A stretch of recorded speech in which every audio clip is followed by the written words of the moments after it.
Crown Princess Mary was immediately popular in Denmark following her engagement to Crown Prince Frederick in 2000. Australia-born advertising executive Mary Donaldson began dating the future Danish king after meeting Frederick during the Sydney 2000 Olympics. I think she made the right decision after meeting Frederick to learn Danish because during her first press conference, she already spoke some words of Danish, so she was immediately popular in Denmark, Belgian royal reporter Wim de Hanschutter. And I think she made a natural transformation from a commoner, who didn't know Crown Prince Frederick, who didn't know the royal family in Denmark, to a glamorous princess and future queen. In Denmark she's also called the perfect crown princess. Even though she herself says no one is perfect, Wim adds, she's also very stylish.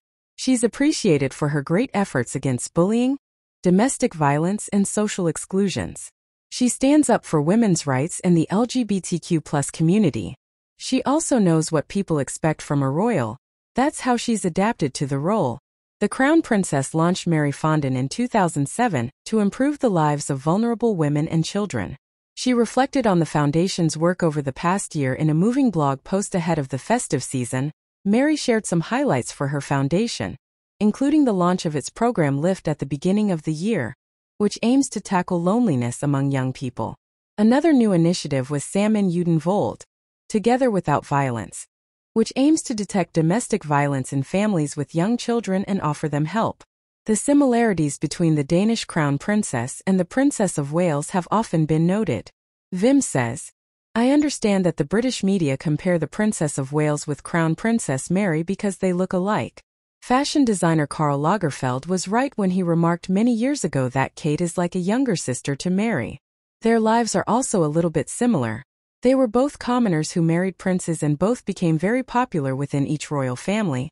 Like Mary, Kate's work centers around families, with the Princess of Wales launching the Royal Foundation Centre for Early Childhood in June 2021, which focuses on the impact of the early years on later life. As well as both being mothers, Kate and Mary also have similar taste in fashion, with the royal women favoring designers such as Amelia Wickstead, Erdem and Jenny Packa. The British and Danish monarchies have long shared close ties, with the late Queen Elizabeth II and Queen Margrethe being third cousins, as they are both descendants from Queen Victoria and King Christian IX of Denmark.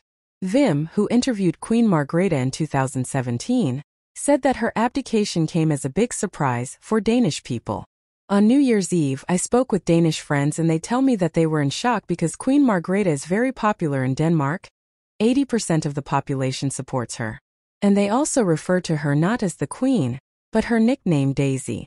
She has been on the throne for 52 years, so for many Danish people, they know no other queen, so for that it's the end of an era.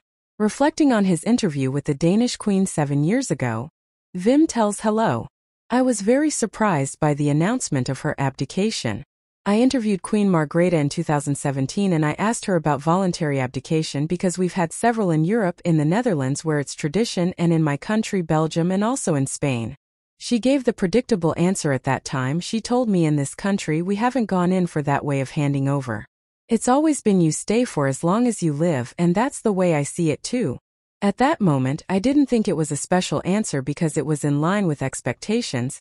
It was believed that Margrethe would remain on the throne until her death.